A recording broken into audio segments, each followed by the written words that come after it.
할렐루야. 예. 이제 이번 주간에는 좀 자주 보는 것 같죠? 예, 너무 자주 보고 좋은 것 같습니다. 특별히 2021년도 첫 주일인데 또 비대면 예배로 이렇게 드려서 한편으로는 마음이 좀 섭섭하기도 하고 좀 화가 나기도 하지만 또 정부의 시책이니까 우리가 또 기도하면서 특별히 가정에서도 더 우리가 뜨겁게 기도하고 또 하나님 앞에 예배드리는 그런 시간 되시면 좋겠습니다. 온 가족들이 함께 모여서 이 시간 우리가 함께 예배드릴 때에 하나님 홀로 영광 받아 주시옵소서, 이런 마음을 가지고 예배드리는 귀한 시간 되시길 축원합니다. 오늘 새해부터 우리는 성경의 첫 번째 책 창세기를 함께 쭉 보려고 합니다. 창세기는 무슨 책이냐? 시작을 알리는 책입니다. 도대체 우주 만물이 어떻게 시작되었지? 인간은 어디에서부터 시작된 것이고, 죄라는 것은 왜, 언제 이것이 시작되었는지, 또 그런 것들의 이야기가 쭉 적혀 있는 것이 창세기이고, 아울러 창세기를 좀 더 우리가 구분하면 1장부터 11장까지는 창조부터 족장의 이야기고, 그리고 그 뒤에는 하나님께서 믿음의 사람들을 세우셔서 죄로 인해서 멸망하는 그 인간을 구원하시려고 하는 구원의 시작, 이것을 우리가 함께 보여주는 책이 창세기다, 이렇게 말하고 있습니다. 이 창세기는 까마득한 옛날 이야기라고 사람들이 생각을 많이 합니다. 그런데 현대사회에서 어울리지 않는 이야기라고 그렇게 생각하고 있지만, 창세기를 공부하면서 여러분들이 좀 느끼는 것이 다르게 올 겁니다. 왜냐하면 마치 이 창세기의 그 옛날과 같은 이야기 같은데 오늘날 나에게 다가오는 것이 너무나 실감나게 오기 때문인 것입니다.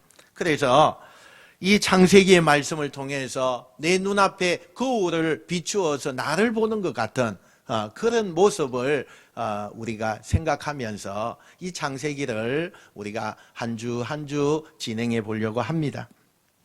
특별히 예를 들면 오늘 하나님께서 창세기 1장에 보면 천지 창조를 하고 난 다음에 참 보기에 좋았더라, 이렇게 말씀을 하셨어요.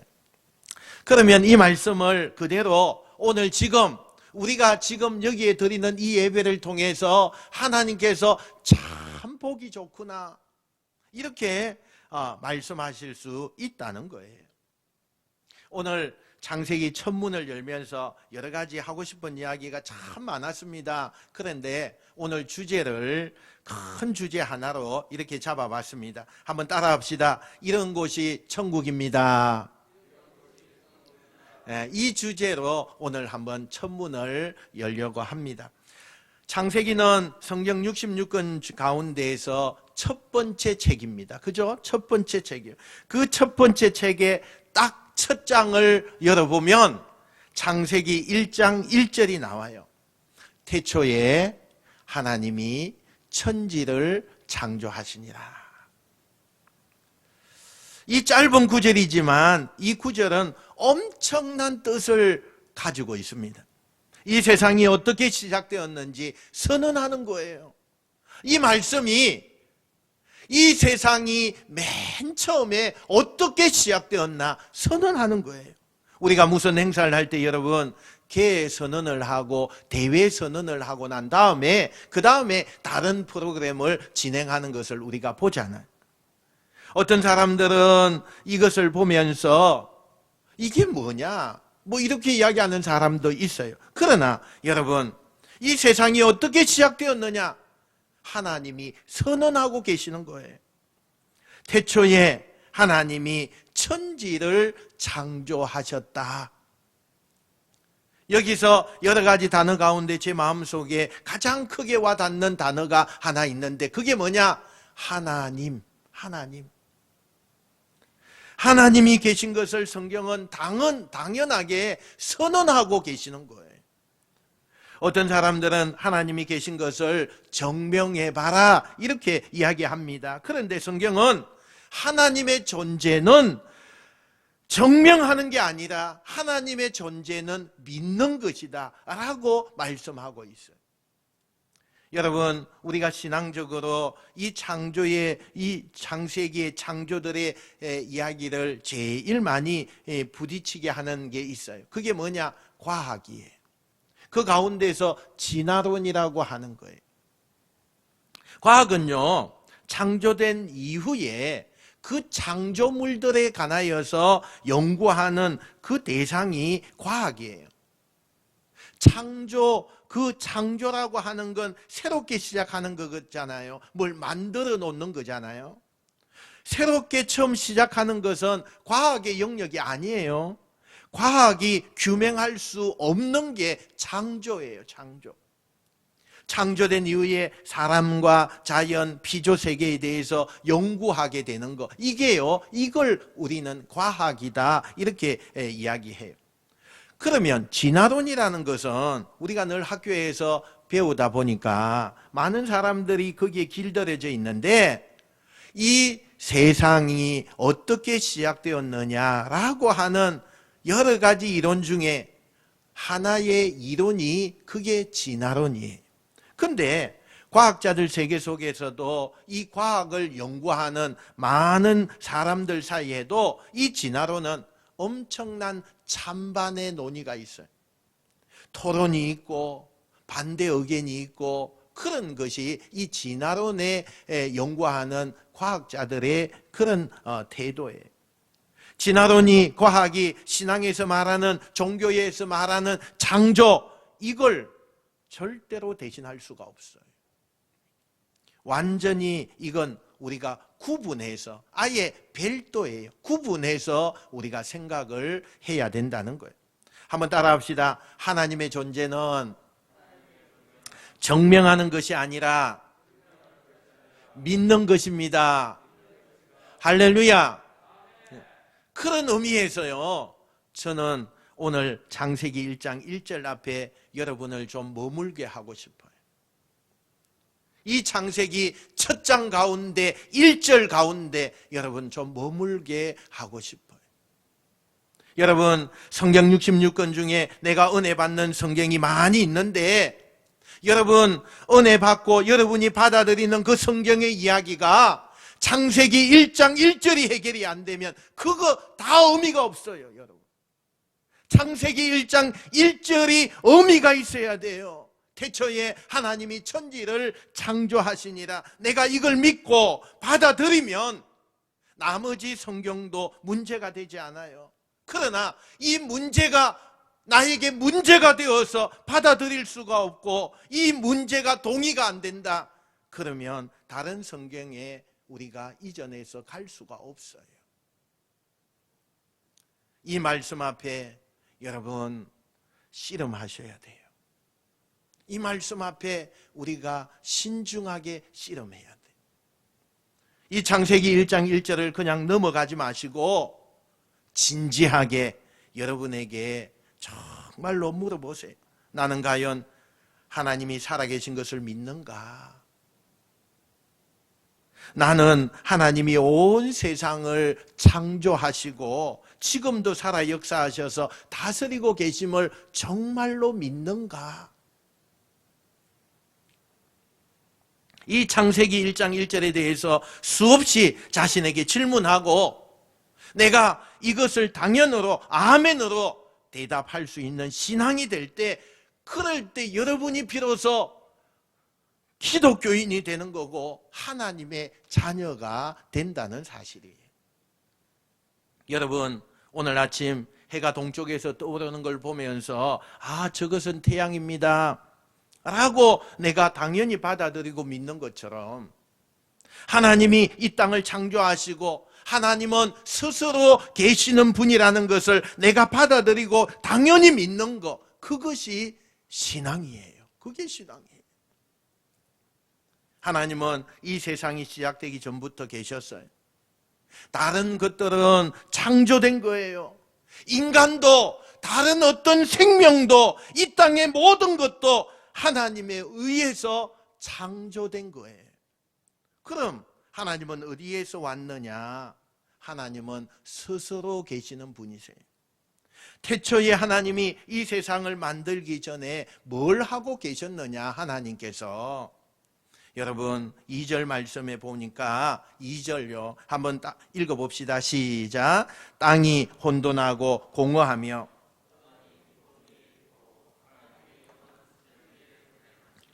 아멘.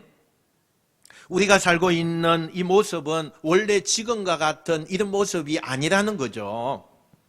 아무것도 보이지 않는 어둠 속에서 깊은 물이 요동치고 있었고 질서도 없이 제멋대로 움직이고 있다가 보니까 마치 모든 것이 쓰레기 더미가 흘러다니는 것처럼 무의미했다는 거예요. 그런데 그렇게 쓸모없이 보이는 물 위에 누가 계셨느냐? 하나님이 계셨다는 거예요. 파도가 칠 때는 잠잠하게 하셨고 무기력할 때는 움직이게 하셨어요. 2절 말씀은 오늘 많은 사람들이 우리 인생의 그 어려움이 우리에게 왔을 때에 호소하잖아요.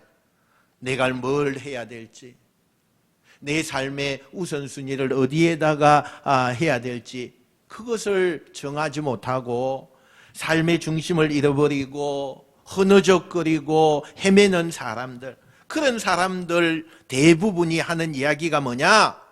인생은 헛된 거야. 아무리 열심히 살려고 노력해도 세상은 불공평하고 인생은 의미가 없어. 이렇게 허무해. 이런 얘기를 현대인들이 많이 하고 있는 것을 보아요. 마치 창세기 1장 2절에 이 세상이 창조되기 전에 거기에 혼돈과 공허와 흑암이라고 하는 이 세 단어가 우리 인생 이야기로 표현하는 그 표현이다라고 얘기할 정도예요. 다 살고 보니까 헛된 거야. 그렇게 젊을 때에 바둥바둥거리고 그게 전부인 줄 알고 살았는데, 자식이 전부인 줄 알고 내가 사업하는 이것이 전부인 줄 알고 그 인생의 자리가 전부인 줄 알고 그렇게 열심히 살았던 내가 어느 날 돌아보니까 아무것도 아니야. 인생 그거 아무것도 아니야. 이렇게 말하는 우리의 이야기가 이 창세기 1장 2절에 세상이 만들어지기 전의 모습과 똑같다는 거예요. 그런 무가치한 세상을 하나님이 보고 계셨다는 거예요. 수면 위에서 운행하고 계셨다는 거예요. 마치 독수리가 저 하늘 높이 올라가서 땅을 이렇게 쳐다보고 배하듯이 하나님이 다 지켜보고 계셨다는 거예요. 인생이 헛되다고 생각하시는 분, 여러분은 그 여러분에 대하여서 그렇게 생각할지 모르지만 하나님은 여러분을 주목하고 계시고 여러분 위에 머물고 계신다는 거예요. 방치된 것 같고 버려진 것 같고 하나님은 그런 우리와 함께 하고 계신다는 거예요. 그 하나님의 터치하심을, 하나님의 그 시선을 나를 향해서 머물고 있음을 여러분 경험하는 여러분 되시길 축원합니다. 이렇게 혼돈과 공허와 아무 가치 없는 세상을 하나님이 다스리고 계셨어요. 그리고 어느 날 이렇게 무가치하게 세상을 둘 수가 없다, 새로운 세상을 만들어야 되겠다, 그렇게 결심하신 하나님께서 그 요동치는 그 세상을 향해서 말씀으로 명령하시지. 3절에 보니까 한번 3절 같이 읽어봅시다. 시작. 하나님이 이르시되 빛이 있어라 하시니 빛이 있었고. 아멘. 그 혼란스러운 그 세상에 하나님이 엿새 동안 창조를 하시는데 말씀으로 창조하시죠. 하나님이 가라사대, 하나님이 선포하시니까, 말씀하시니까 그 말씀대로 창조가 되어지는 거예요. 여러분, 말이라는 것은 단순한 언어가 아니에요. 우리가 누군가로부터 대화를 할 때 그 사람 말을 들어보면 그 말 속에는 그 사람의 인품, 그 사람의 생각, 그 사람의 인생의 철학, 그 사람의 비전, 이런 것이 말을 들여다보면 다 나타나게 돼. 우리가 하나님을 어떻게 아느냐? 하나님의 말씀을 우리가 들여다보면 하나님의 인품, 하나님의 생각, 하나님의 꿈, 하나님의 인격, 이런 것이 그 말씀 가운데 다 담겨져 있다는 것을 우리가 알 수가 있어요. 그래서 하나님을 만나는 방법이 말씀을 듣고 말씀을 내가 대하는 거예요. 하나님이 말씀인 거예요. 그 말씀으로 하나님이 천지를 창조하신 거예요. 빛이 있어라. 컴컴했던 그 세상이 빛을 비추기 시작했어요. 이때부터 하나님이 세상을 만들기 시작하셨는데 그런 생각나는 대로 그냥 즉흥적으로 만드신 게 아니고 설계도를 쫙 펴놓고 만들듯이 치밀한 계획 속에서 하나님이 만들기 시작했어요. 우선 하나님이 천지를 창조한 이야기를 두 개로 나눠 볼 수 있는데 첫째 날부터 셋째 날까지 하나님께서 나누는 것을 했어요. 그리고 나머지 여섯째 날까지 하나님께서 그 나누어진 그 공간을 채우시기 시작했어요. 구체적으로 한번 볼까요? 첫째 날 빛을 만드셨어요.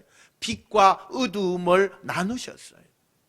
둘째 날 하늘을 만드셨는데 하늘과 하늘 밑을 구분하셨어요. 나누셨어요.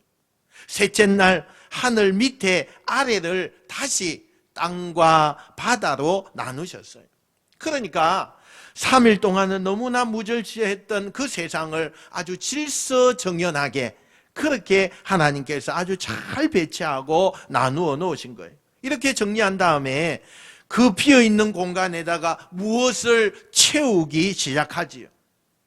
셋째 날 땅을 만든 뒤에 그곳에다가 식물을 채웠어요.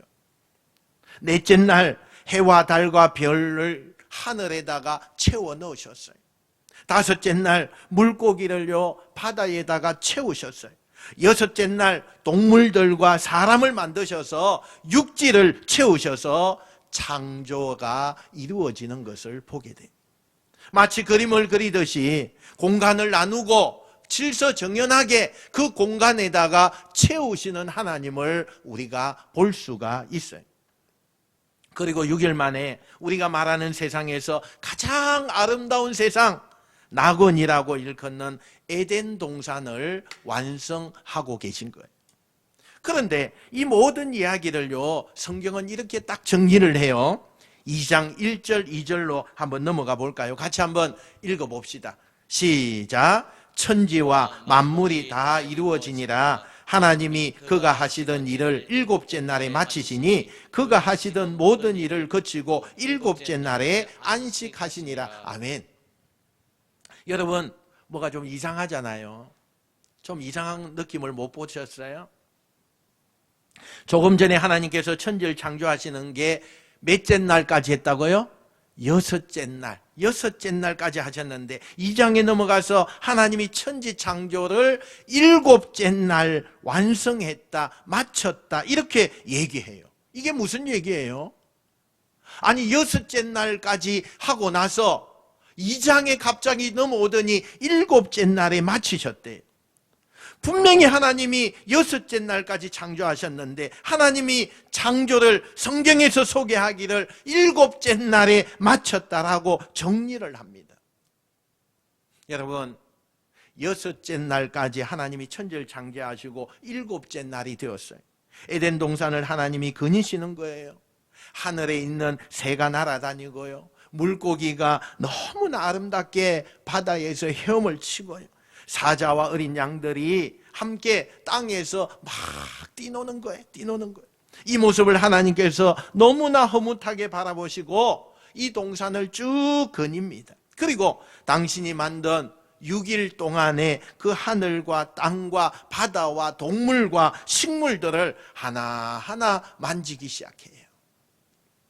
그때 이 모든 피조물들이 마치 엄마를 만나는 아기처럼 너무너무 방긋하게 웃으면서 하나님을 만나게 되지요.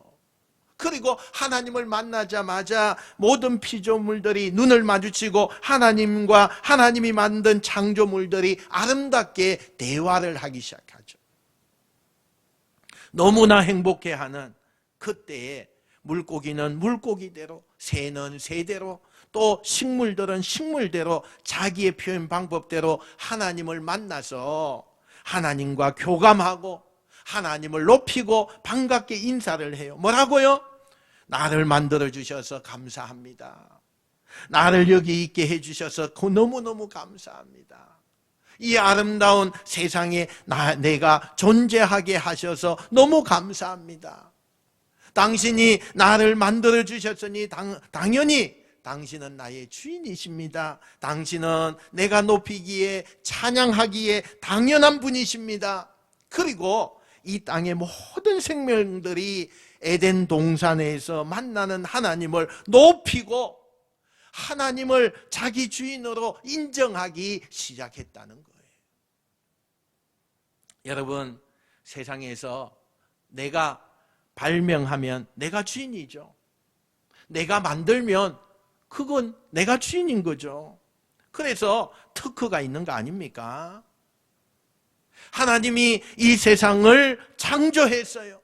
하나님이 세상을 만드셨어요. 모든 생명들을 질서 있게 하나님이 만들어 주셨어요. 그러니 그 모든 생명들이, 이 세상의 모든 자연들이 하나님을 만나서 당신이 나의 주인입니다. 당신이 나를 만들어 주셨으니 나는 당신의 것입니다. 이렇게 하나님을 높이기 시작했다는 거예요.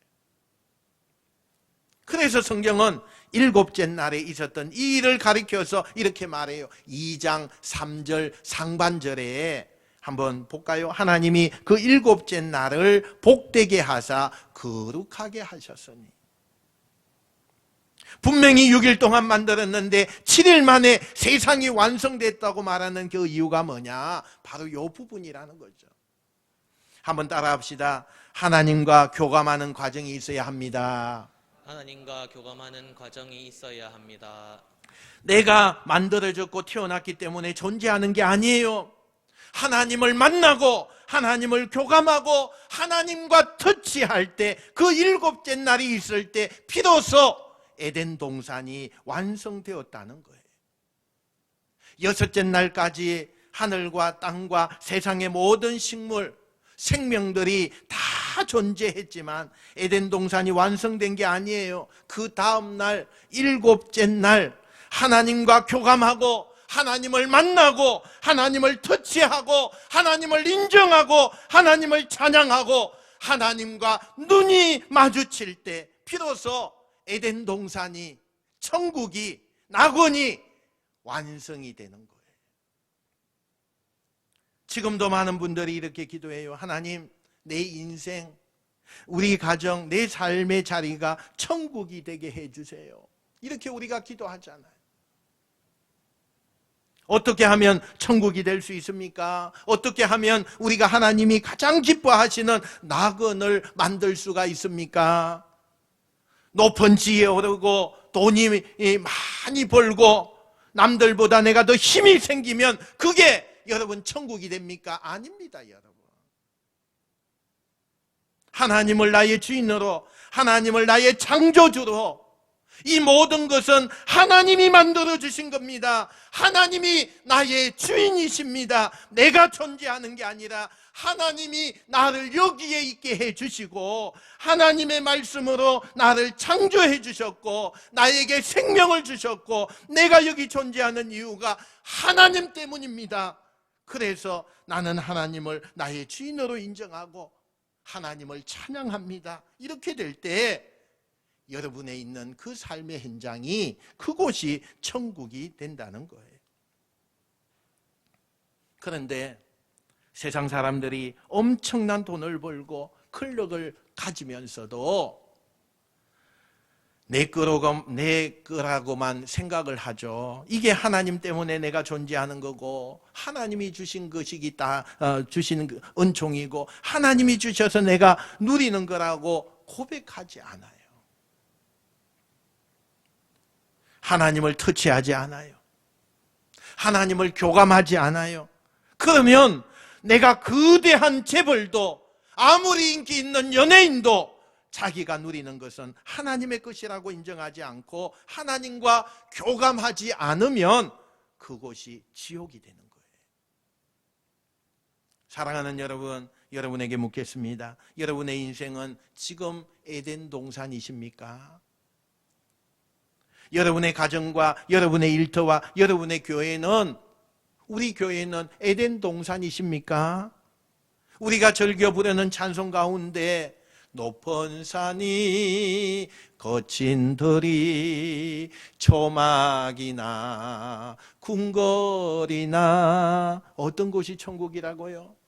내 주 예수 모신 곳이 어디나 하늘나라. 어떤 곳이 천국입니까? 높은 산이든 거친 들이든 초막이든 궁궐이든 주님이 나와 함께 거닐며 내가 그 주님과 교감하는 곳, 주님을 내가 만나는 곳, 주님의 손길이 내 인생의 삶의 자리에서 터치되어지는 곳, 그곳이 천국인 줄 믿습니다. 아멘 좀 하세요. 하나님을 모셔야 에덴 동산이 되고 하나님과 교감이 있어야 천국이 되는 거예요. 많은 것을 가졌다고 채웠다고 여러분 천국이 아닙니다. 내가 소유하는 것이 넉넉하고 건강하다고 천국이 아니에요. 내가 만나지는 그 자리가 천국이 되는 거예요. 내가 하나님과 만나야 돼요. 그곳이 천국인 거예요. 그러므로 우리끼리 자랑할 필요 없어요. 우리끼리 6째 날까지 완벽하게 만들어 놓고 모든 것을 다 완벽하게 이렇게 정리해 놓고도 그 자리가 하나님이 개입하지 아니하고 하나님을 인정하지 않고 하나님과 교감하지 않으면 에덴 동산은 완성이 되는 게 아니에요. 넉넉한 거죠. 그냥 풍부한 거죠. 모든 것이 다 있어요. 그런데 하나님과 거닐며 그 모든 것들과 교감하고 그 하나님의 창조를 인정하는 그 피조물들의 고백이 있을 때 비로소 에덴 동산 낙원이 완성된다는 거예요. 여러분을 축복합니다. 여러분들이 있는 그 자리, 하나님과 교감하는 자리가 되셔야 돼요. 이렇게 7째 날에 있었던 하나님과의 만나지는 교감이 있었던 그곳을 통해서 천국이요 완성이 되죠. 에덴 동산이 완성이 되었어요. 그 에덴 동산에는 하나님이 만드신 수없는 동물과 식물이 있었죠. 그 중에서 하나님께서 가장 중요하고 그리고 가장 아꼈던 피조물이 하나 있었는데 그게 바로 사람이에요. 사람. 왜 그럴까? 왜 하나님이 첫째 날부터 빛이 있어라 하고 하늘과 땅과 모든 식물, 동물, 생명체 만드시면서 왜 하나님이 창조한 것 가운데에서 사람도 창조물인데 왜 하나님이 사람을 여러 피조물 가운데 제일 아끼셨을까? 그것은 창조하는 과정을 우리가 한번 돌아봐야 돼요. 다시 하나님께서 6째 날 사람을 창조하는 이야기로 들어가서 한번 들여다볼게요. 첫째 날부터 셋째 날까지 공간을 나누셨다고 했어요. 그리고 6째 날까지 그 공간에다가 채우셨어요. 하늘에는 새가, 바다에는 물고기가, 땅에는 육상, 동물들이 다 채워졌어요. 더 이상 다른 것이 필요 없을 만큼 에덴 동산이 거의 완벽하게 잘 어우러졌어요. 그 만들어진 에덴 동산을 하나님이 보시다가 갑자기 뭔가가 떠올랐는지 땅으로 가시더니 흙을 모으기 시작했어요. 그리고 거기다 물을 섞여서 찰흙상을 만들기 시작했어요. 다른 건 다 하나님이 말씀으로 창조하셨어요. 그저 말씀으로 명령해서 하나님이 모든 것을 창조하셨는데, 하나님이 지금 만드신 이것은 직접 손으로 시간과 정성을 다해서 빚기 시작했다는 거예요. 얼마나 정성을 다했는지 얼굴, 몸통, 팔과 다리, 손톱, 발톱까지 너무나 정교하게 하나님이 정성을 다해서 하나하나를 다 다듬고 만들기 시작하는 거예요. 위로부터 아래까지, 그리고 몇 번을 둘러보면서 또 고치고 고쳐서 하나님의 마음에 들 때까지 그렇게 손수 당신의 손으로 만드시더니 다 되었다고 생각이 드셨는지 고개를 끄덕이시면서 찰흙상 가까이 다가가서 그 찰흙상의 코에다가 하나님이 직접 후 하고 숨을 불어넣어 주셨어요. 이때 찰흙상이 붉은 혈색을 띠면서 숨을 쉬고 말하고 걷기 시작하더라. 그동안 다른 창조물들은 말씀으로 만든 것과는 전혀 다른, 하나님께서 직접 당신의 손으로 만드시고 당신의 그 생명의 기운을 불어넣으셔서 그런지 만들어진 그 생명체가 움직이는 그 모습을 보면서 하나님이 너무나 기뻐하셨어요. 그리고 살며시 그를 꼭 안아주시더니 그의 귓가에 너무나 사랑스러운 음성으로 아담, 이렇게 이름을 붙여주셨어요. 그리고 그 아담에게 너는 잘 되어야 한다라고 축복을 선언하셨어요. 그게 우리가 잘 아는 창세기 1장 28절의 말씀이에요. 우리 한번 같이 읽어봅시다. 시작. 하나님이 그들에게 복을 주시며 하나님이 그들에게 이르시되 생육하고 번성하여 땅에 충만하라. 땅을 정복하라. 바다의 물고기와 하늘의 새와 땅에 움직이는 모든 생물을 다스리라 하시니라. 아멘. 여러분은 여러분의 그 부모님들이 다 있어요. 나는 누구의 자식입니다. 나는 어디에서 태어났습니다. 나는 현재 어디에 살고 있고 내가 뭘 하고 있습니다. 여러분, 이게 우리에게 굉장히 중요한 것 같지만 오늘 이 창세기에서 사람을 만드는 과정을 여러분이 정말 제대로 보시면 그게 별로 중요하지 않는 거예요. 내가 누구의 자식이요, 어디에 살고 뭘 하느냐가 중요하지 않아요. 중요한 건 뭐냐? 나는 하나님의 손에 의해서 친히 하나님이 만들어서 이 땅에 있게 한 존재라는 그거예요, 그거. 그리고 하나님이 나를 만드셔서 처음에 다른 건 다 말씀으로 하나님이 만드셨지만 사람을 하나님이 직접 만드시고 너무 기뻐서 덩실덩실 춤을 추신 존재, 그게 바로 저와 여러분이라는 거예요. 우리가 사람으로 태어났다는 건 뭘 말하느냐? 조금 전에 읽은 창세기 1장 28절, 하나님이 특별하게 사람에게요 그 피조물을 맡기시는 거예요. 하나님이 만들어 놓고 이걸 너한테 맡긴다 하면서 사람에게 맡기시는 거죠. 뭐라고요? 생육하고 번성할 복을 받아라.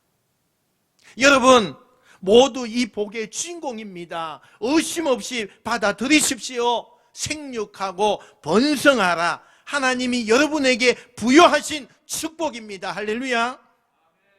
그렇게 되는 게 정상입니다. 그렇게 되기를 축원합니다. 당연히 그렇게 되어져야 됩니다. 생육하고 번성하는 축복 여러분에게 있을지어다. 할렐루야. 그러므로 내가 지금 내 상황이요, 내 형편이 아무리 어렵더라도 누구하고 비교하면서 그 처지를 비관하고 낙심할 필요가 없어요. 왜? 누가 뭐래도 나는 하나님이 만드신, 하나님이 직접 빚어내신 하나님의 생명을 불어넣어서 만들어진 그런 존재, 이 땅을 생육하고 번성하고 다스리고 충만케 하라고 나에게 복을 주신 그 원조, 그런 자부심, 그런 당당함, 그런 감사함, 이것이요 내 처지와 상황에 관계없이 우리 인간에게 고백되어지는 게 그리스도의 삶이라는 거예요. 그런데 여기서 창세기 1장 28절을 많은 사람들이 이것을 제대로 이해를 안 해요. 하나님께서 생육하고 번성하고 땅에 충만하고 모든 걸 다스려라 그랬다고 그래서 우리가 이 땅을 점령군처럼 우리는 만물의 영장이고 하나님 앞에 부여받은 사람이니까 내가 마음대로 할 수 있다라고 생각하는 것에서부터 인간의 교만이 일어나요.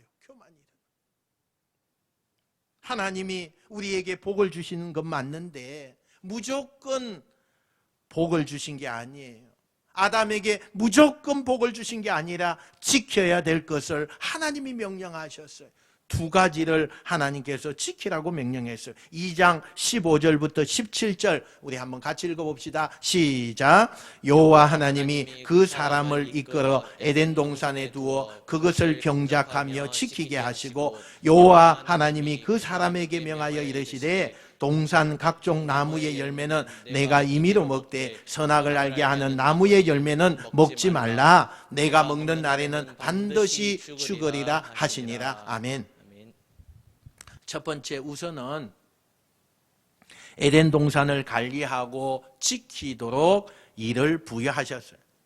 이거 내 대신에 너가 관리하고 내가 좀 잘 지켜, 이렇게 우리에게 부여하신 거예요. 그리고 아담에게 먹을 수 있는 것과 먹지 말아야 할 것을 정해 주셨죠. 다시 말하면 하나님께서 아담에게 해야 될 것과 하지 말아야 될 것, 이걸 다른 말로 말하면 뭐냐?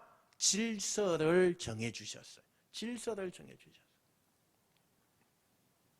아담이 그 질서를 지키고 살았을 때 비로소 하나님께서 약속하신 창세기 1장 28절의 낙원의 복을 누릴 수 있는 거예요. 에덴 동산이 여러분 어떻게 가장 아름다운 낙원이 될 수 있었어요?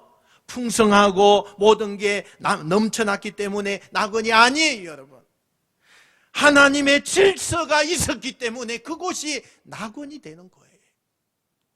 하나님께서 정하신 대로 낮에는 해가 뜨고 밤에는 달과 별이 떴어요. 동물은 동물대로, 식물은 식물대로, 인간은 인간대로 하나님께서 정해주신 그 모습대로 살았기 때문에 그곳이 낙원이 되는 거예요. 지금도 많은 사람들이 기도하잖아요. 하나님, 내 가정이 작은 천국 되게 해주세요. 그럼 여러분, 가정의 천국 되려면 어떻게 해야 되느냐? 뭐가 막 풍성하고 남들보다 많이 가지고 있고 넘쳐나야 그게 천국인 거 아니에요, 여러분. 천국은 하나님이 주인 되시는 곳이 천국이에요. 할렐루야. 천국은 하나님의 질서를 따르는 곳이 천국이에요. 그런 점에서 여러분 가정과 여러분의 인생이 천국이 되려면 뭘 해야 되느냐? 해야 될 것과 하지 말아야 될 것을 여러분 구분할 수 있어야 돼요. 예를 들어서 이게 엄청난 내가 하는 일 가운데 큰 이득이에요. 그래서 사람들은 다 덮어놓고 이득이 되니까 그걸 따라갈 때 그냥 그걸 따라가는 게 아니라, 그걸 덥석 무는 게 아니라 하나님이 허락하시는지, 하나님이 기뻐하시는지, 하나님이 허락하시면 따라가도 되지만 아무리 큰 이득이라도 하나님이 허락하지 않으면 따라가지 않는 게 하나님의 질서라는 거예요. 손해가 되는 줄 알지만 하나님이 허락하시기 때문에 그것을 따라가는 게 그게 질서인 거예요. 그게 풍성하고 넉넉하고 풍족하기 때문에 천국이 아니라, 천국은 그런 곳이 아니에요. 하나님의 통치하심, 하나님의 질서, 하나님의 다스림. 우리가 천국을 누리지 못하는 이유가 뭘까요? 돈이 없어서가 아니에요, 여러분. 인맥이 없어서가 아니에요. 하나님의 다스림, 그 하나님이 우리에게 해야 될 것과 하지 말아야 될 것을 명령하셨는데 그 질서를 우리가 지키고 사느냐? 여러분, 자유는 내 마음대로 하는 게 자유가 아니에요. 하나님의 다스림, 그것을 지키고 살아가면서 행복한 게 그게 자유인 거예요. 지하 단칸간에서도요, 감옥 안에서도요, 하나님의 다스림이 있는 곳이면 그곳이 천국인 것입니다. 나는 여러분들이 그런 천국의 백성이 되기를 주님의 이름으로 축원드립니다. 이 창조의 이야기는 먼 옛날의 얘기가 아니에요. 이 말씀 앞에 우리가 비춰줘야 돼요. 그리고 과연 나는 정말 말로는 천국 얘기하고 나그네 삶을 산다고 그렇게 달라고 요구하지만 이미 하나님께서 우리에게 모형으로 주신 나그네 삶, 천국의 삶을 누리려면 우리가 창세기의 말씀을 통해서 무엇을 해야 되느냐? 한번 따라합시다. 하나님과 교감하는 곳이 천국입니다. 하나님과 교감하는 곳이 천국입니다. 따라하세요. 하나님의 질서를 따르는 것이 천국입니다. 하나님의 질서를 따르는 것이 천국입니다. 여러분, 이 말씀을 기억하세요. 이 말씀을 기억하세요. 여러분의 가정, 자녀들 속에, 부부관계 속에, 일터 속에 늘 하나님이 여러분의 삶에 만지시고 교감하고 그 하나님의 말씀하심이 또 하나님의 터치하심이, 그래서 하나님을 바라보고 그 말씀 앞에 내가 하이파이하고 그 하나님을 내가 찬송하고 하나님을 인정하고 하나님을 노래하고 그 하나님과의 어우러짐, 교감이 있다면 여러분이 일하는 일터가 천국이 될 것이고 여러분의 삶의 자리가 날마다 즐거운 천국이 될 줄로 믿습니다. 창세기 1장의 말씀은 선언이에요. 어느 종교, 어느 학문도 인류의 시작을 이렇게 명확하게 이야기하지 않고 있어요. 창세기는 하나님 스스로 존재하는 그분이 선언하세요. 지금으로부터 이 세상이 시작되리라. 그 선언과 함께 창조로부터 이 세상이 시작된 거예요. 그 하나님의 창조의 음성이 오늘 우리들에게 들려지게 되기를 바라고, 우리 교회를 통해서 또 이 메시지를 통해서 하나님의 창조의 신앙이 온 세상 사람들에게 전파되는 놀라운 일들이 있게 되기를 주님의 이름으로 축원드립니다. 축원드립니다.